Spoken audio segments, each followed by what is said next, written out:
Okay, folks, welcome to the first session to the English language teaching methodology for young learners. Today, we're gonna discuss the differences between the two types of motivation, intrinsic and extrinsic motivation, some activities that we can take into account when talking about EFL learners or ESL learners, and especially the criteria when selecting some classroom activities, okay? All right. But I would like to share with you these theories about how to acquire a second language. And I would like to listen to you. What do you think about these? Someone of you can learn the first one, please. Jormin. Yeah. Jorgen,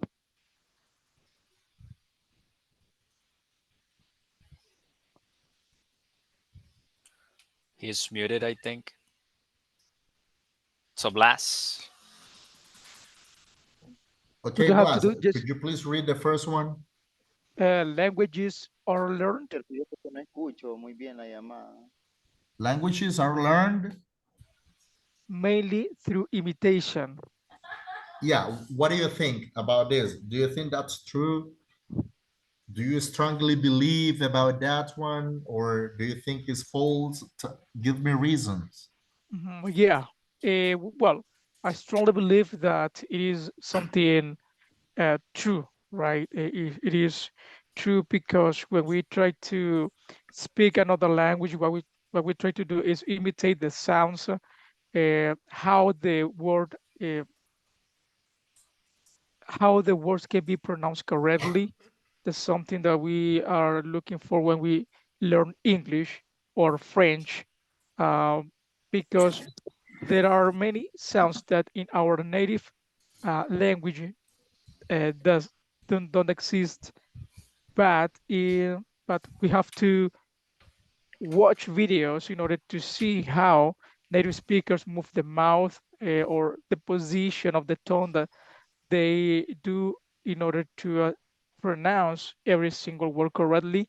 Is not the same to say learned and say it in normal like learn, right? Right. The sound is totally different.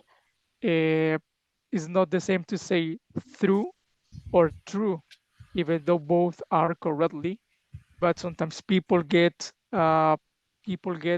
kind of confused when they listen a type of different intonation when uh, when they listen to other people from different countries speaking. So I Yeah, really that's consider right. that yes.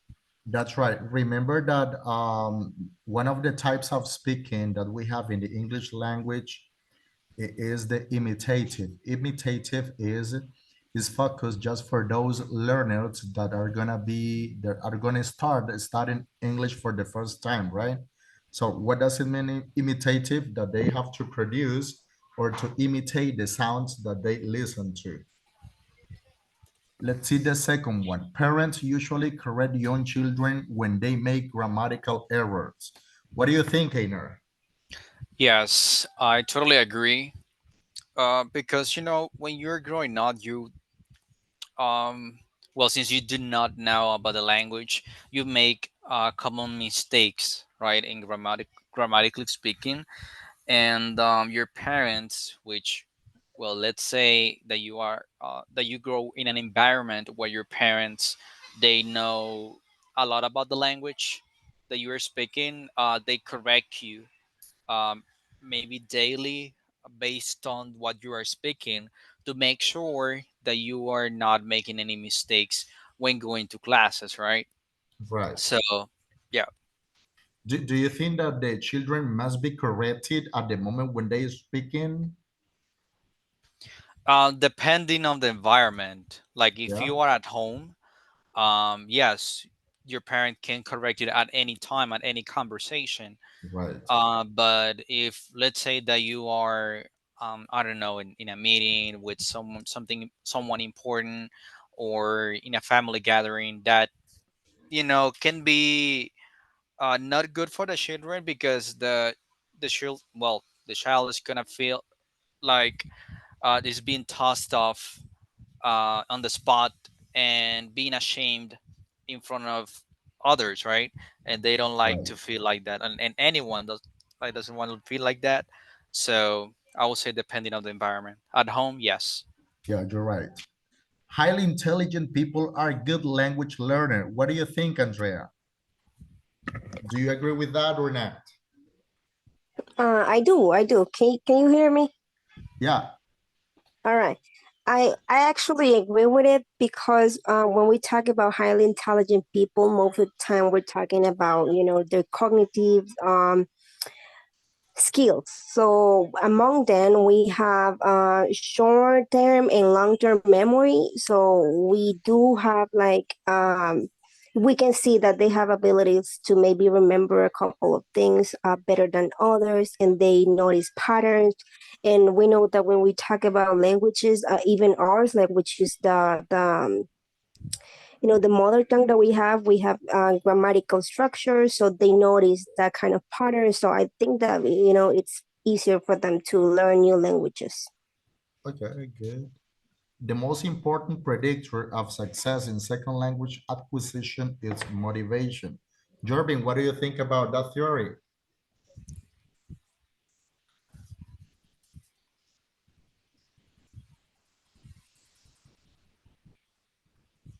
Okay, teacher. I think that um, there are many people that learn whatever language is depending of of of the methodology.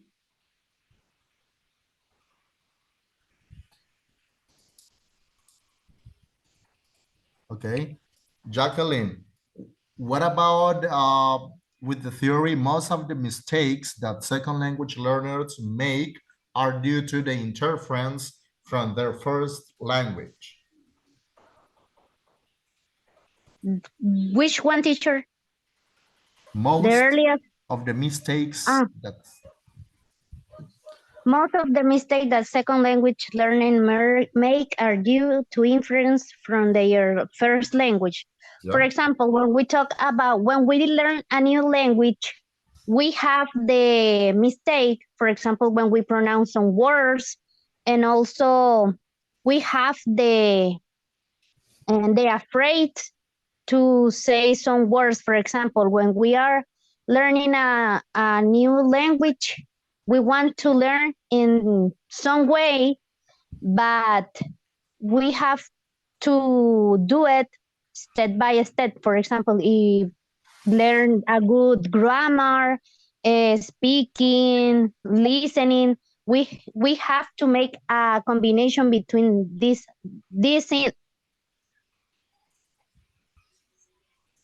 okay, good. And the I would penultimate is for everybody. The best way to learn new vocabulary is through reading. What do you think? I Well, totally agree. me um too. Go ahead, Les. You're the No, no, go, best. go. Keep container. That's true, but you go first. Okay, you're so humble, my friend. Thank you. So yes, I would say that reading. I mean, I don't like to read, to be sincere. However, I have learned a lot by reading. I read the Bible. Well, sometimes I read the Bible, but I have learned already a lot of new vocabulary. I used to read a book which is called The Seventh Plague. Is nothing related to the Bible at all, if not story about old. Um, I don't remember, like pyramids in the desert. I don't remember, from Israel and things like that. So Yeah, you learn a lot by reading new vocabulary, and helps you get a better understanding of certain stuff. right. Blas, would you like to add something else? Yes, yes, sir. Well, something to that is that it is correct because when it comes to reading, there are many things that we um we don't know, and at the moment to read, we discover like it is like a new word where you find a word that uh, means something equal to the normal or the ordinary words that you already know. I was watching a video about a woman. I think she is a great reader, and Yeah. there, or yes, reader or writer. I think both of them. And she was asked by one of her admirer that what is the best way to learn vocabulary, and the answer that she provided was, "Don't ask me that because there's no way of learning new things, but what you can do is read a lot. Why read a lot? Because in the books you will find many words, and of that way, by reading, you will find that words many times, maybe in different books, and of that way you will learn that specific word. If it has different meanings, you will know how to use it and what the book is talking about or refers to. So that's why I consider that reading is good for everyone. However, I don't like to read, but I was reading like a PDF of voiceover, right, in order to learn about that, and it was really cool. I learned some kind of new things that I didn't know about that word environment, and it's really nice to read a little bit about it. But if you would like to learn something, you have to read something that uh, cut your attentions, right? See, if it's not, you will be boring about it. Okay, very good. Marilia, welcome. How are you? What do you think? Do you agree with them? Do you think that the best way to learn new vocabulary is through reading? Mm, in my opinion, I mean, more than reading, it is important, to teach yourself. I mean, maybe watch videos, movies, and the best way to also to um learn, maybe reading, reading a Yeah. lot, because you learn grammar, and that enrich your knowledge, your vocabulary, and yeah, that's it. Yeah, okay, good. We're gonna move on to the second slides. Here we have the teaching ESL versus EFL learners, okay, theories and practices. We have when we have the teaching ESL learners, something important that we need to take into account is to know the students, okay, and the motivation to learn the second language. You know that when we have ESL learners, they are more motivated. We need to create a welcoming classroom environment, build background knowledge, include frequent opportunities for interaction and discussion, and use multiple modalities during instruction. On the other side, we have the differences and other theories, but when we have EFL learners, okay? Positive motivation to learn. Why positive? We need to be focused on positive because remember that when we have EFL learners, as here in Nicaragua, probably they don't like English. English is not very interesting for them. We need to train the ear, training on pronunciation, because as you know, most of the students mispronounce the words, and even the teacher sometimes, and learning strategies and learning style of the children. I Yeah, believe that classes here in Nicaragua, they are not that motivational because maybe the teacher is not efficient enough to give certain classes. yeah, So yeah. Especially those students that are taking another major. For example, those students are studying accounting. They have to study English, but they are not interested in learning that language. The only thing that they want is just to pass, right? Yep. Let's see here. At the beginning, in some of the theory that we were discussing at the beginning, we were talking about motivation. So we have the two most common types of motivation, extrinsic and intrinsic motivation. What do you think? What is extrinsic motivation?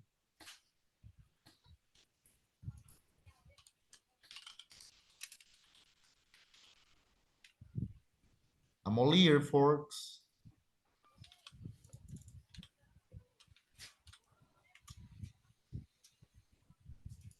I want to say that I don't know what extrinsic and intrinsic means. Yes, me too. Okay, that's the first time that I'm seeing this word. Andrea, I'm pretty sure that you're accustomed with this, right? Not really. It's the first. I mean, it's the first time that I'm hearing about it. I'm just like searching right now on Google. Okay. So extrinsic motivation, folks, is when you're motivated to do something and expecting something else, like a reward, right?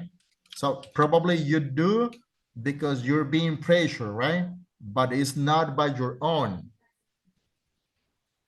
I mean, when the teacher provides positive motivation in some presentation that you have to do, so you have to do it because you know that if you don't do it, probably you won't pass the class, right? So that will be your rewarding. Is it like While when we have intrinsic motivation is when you do the things that you love, when you are motivated of doing something by your own. okay?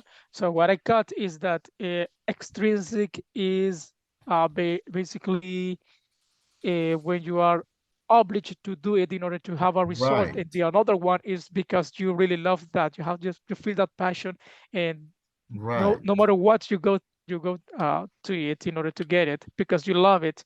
If you like to dance, that's an intrinsic motivation.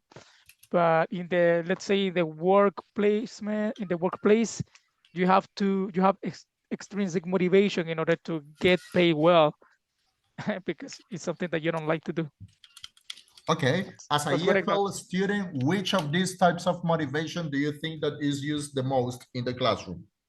The I would say that it would be intrinsic motivation, maybe because we're not really used to receive like awards, like for example, like a diploma saying you were the best, or if we were working with kids like candies or something.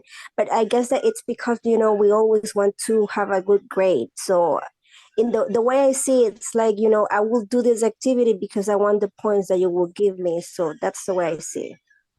And you mentioned at the beginning that is intrinsic. Yeah. What do you think, Kainer? Do you agree with her? No, I think that she's like in a Extrinsic, right? yes. yes, in an extrinsic way because of the end. You wanna get uh the rewards, right? Saying that okay, you are a good student, you got the points that you need to have. So it's not like self motivation to be intrinsic. So you do it by yourself, you know what you want, you know what your purpose is, and what is your goal. So you do it by yourself.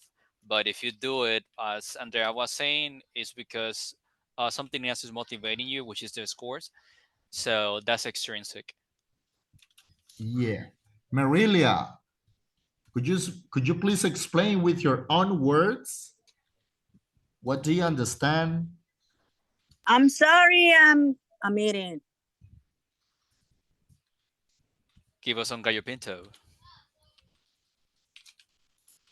Maje, tengo llena la boca. Avec with queso, dale. Avec with queso, mami. Avec fromage. Alex, is Alex here? I No. don't think so. No, he's not. He's Jacqueline. working. Jacqueline. Okay, teacher. I understand that intrinsic motivation is when, for example, when the students make some activity that it's not interesting for them, for example, addition, and don't like addition, and try to do it in a, the teacher say, try to do it in a fun way, and they feel interest in the addition. And I think that is intrinsic motivation. And extrinsic, I'm not clear.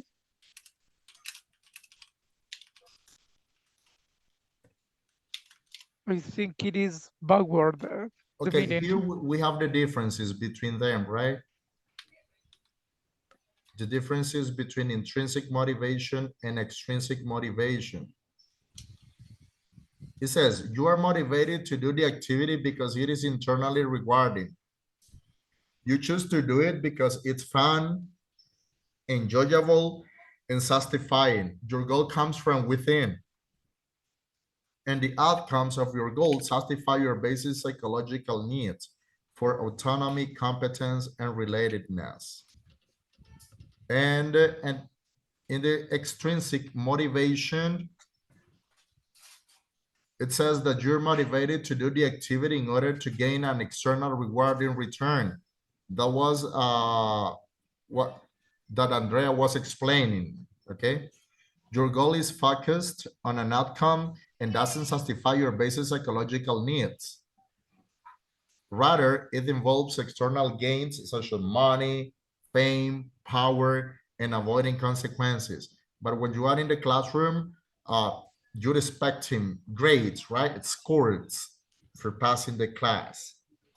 Folks, you got if you got so many questions,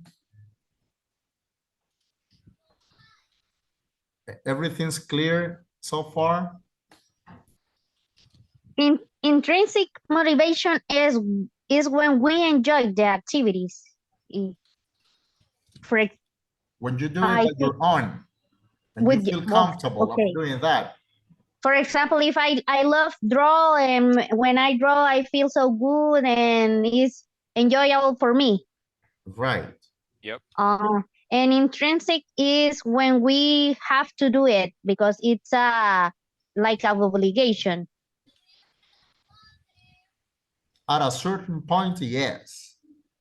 Oh, okay. I'm clear. Okay. Folks, I really appreciate your time for being connected. Okay. That's gonna be enough for today for the first session. And you have on the platform the whole material about this one.